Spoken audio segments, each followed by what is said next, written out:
अगर आप हमारे हिक्की फिल्म्स म्यूजिक के गाना सुनने के लिए तो हमारे चैनल को सब्सक्राइब करें और बेल आइकन दबाना।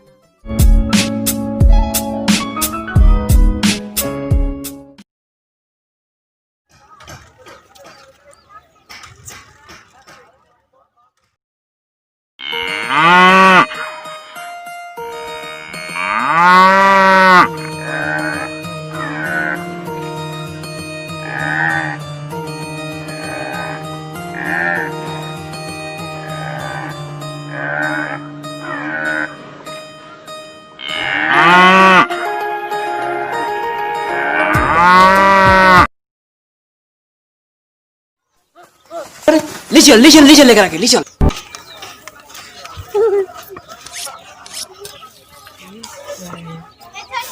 भैया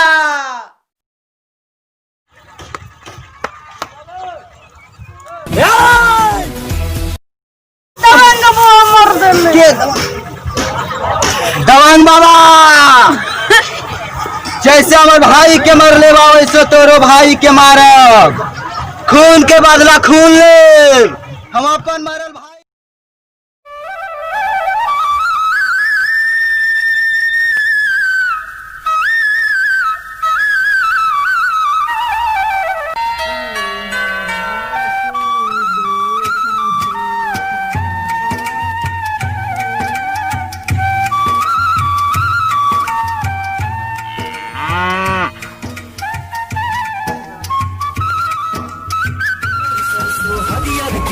जैसे लहरा चोली हो बोले मोर पपीहा कोयल करे चोली हो सरसों हरियर गेहूं जैसे लहरा चोली हो बोले मोर पपीहा कोयल करे चोली हो वतन के माटी चंदन जैसन हो वतन के माटी चंदन जैसन अभी पर पहचान देशवा महान हमें देशवा महान हमार देशवा महान हमार देशवा महान।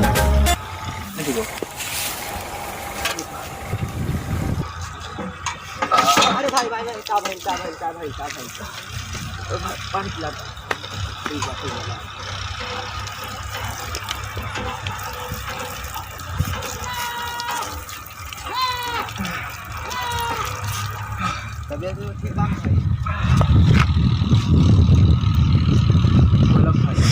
अरे भाई पहले तू गोली बंदूक चलावत रहला अब तोहरा के का भाई ये स्थिति बा का करवा भाई कहल जाला नु समये हसावे समये रवावे समये राज रचावेला। हाँ भाई समय कैसन खेला। हमारे को छोट भाई है भाई का बताई तोरा के सोचने पढ़ा लिखा के कुछ बड़ा बना दी कि हमारे गांव के विकास होवे। हम ना चाहता नहीं कि हमारा जैसे खून पसीना हो बहावे गोली बंदूक चलावे अपना हाथ में उठावे। हाँ भाई कुछ खून खराबा ना देखे हम देखनी तो देखनी एगो समय रहल कि मत रहे मनुआ के साथ है देखनी उस समय हम अपना भाई की सब ना दिखावे के चाहता नहीं लोग पढ़ा लिखा के कुछ बनावे के सोचता नहीं कुछ बन जाए तो गांव के विकास हो और का। तो बाबू पढ़ रहा बा ना बाबू पढ़ रहा बा अच्छा से एडमिशन करा देनी है गया कॉलेज में और किताब उताब कीन देनी है अपन तैयारी करता है एग्जाम। अरे निर्धारी भाई और सब बताओ भैया काम चला था। हाँ खैनी रख रहे बड़ा खैनी हाँ बनाओ और सब चला था। हाँ ठीक बा बड़ी भूख लगल बा मरते बने के चाहिए।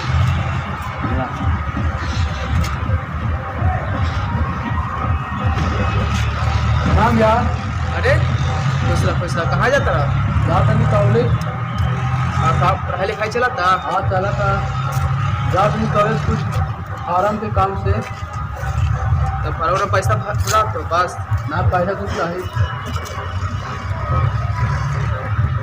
मन लगा कर पढ़ा लिखा दौरे पर हमारा आस है।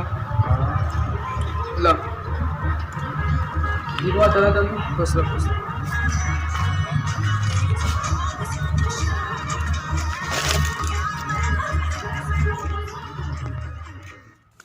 और नए कहा मोबाइल तो हरी दी हल ये अगर छोड़ भाई पकड़ पकड़ पकड़ पकड़ भैया हो भैया भैया हो अरे किताब कर ले मान सौजा कहां रे दू गो डाला हम सब भैया हम देखनी है हमारा भाई किडनैप करे के पावर केकरा में हो गए भैया भैया एक बारी भाई ये कौन पावर ले रसो चला तो भैया तेरी माँ के आँख पर हमारा भाई के कौन किडनैप कैलस रे चल तनी चल लड़का कहाँ देखला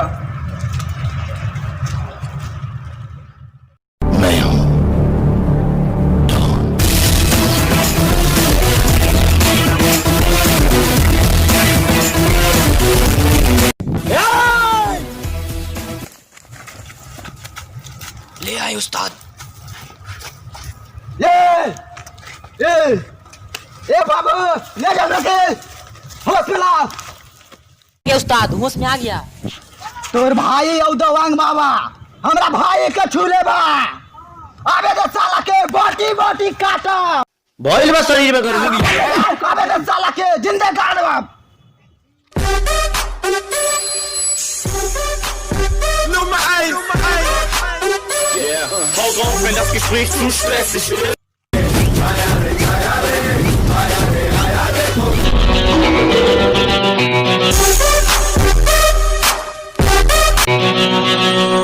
जो लोगों के दिलों पर राज करता है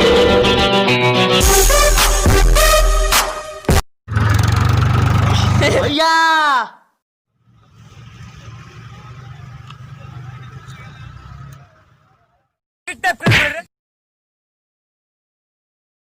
अरे कुकुर नियन मत भौंक साला सब दूध ना पी ले हम आई के कारण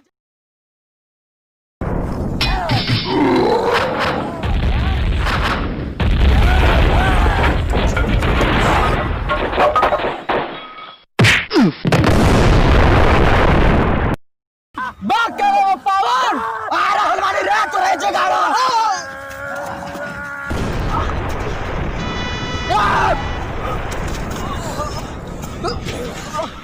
चला तो जाओ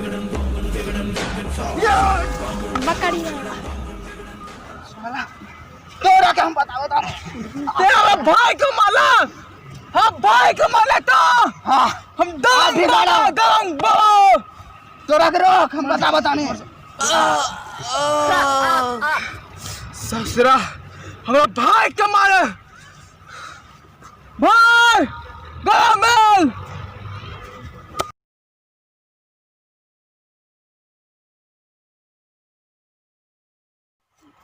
नमस्कार प्रणाम हम गायक मोनू मासूम तमाम श्रोतागण के गोर छुके गोल लगा तनी भैया हमने से वो फिल्म बननी है भाई की इंतकाम जो ना फिल्म के आप लोग यूट्यूब पर सर्च करिए हिक्की फिल्म्स म्यूजिक पर म्यूजिक के सब्सक्राइब करिए बेल आइकन के जरूर दबाए आई भाई सा गुंडा के रोल कैले बारन हमारा तो पहचानवे हीरो है आई मेन गुंडा बारन विलेन ऐसा लेकर बुतरू सब काम कैले बा इनका नाम कैमरा मैन के देख रहा कैमरा मैन और हमारा भाई बा जो वीडियो में काम कैले है और गुंडा जी देखिए ना पीछे गुंडा से सकलो भाई इनकर और सब पीछे सब हम लोग के सबके आशीर्वाद दी प्यार दी ऐसा ही वीडियो बनावत रही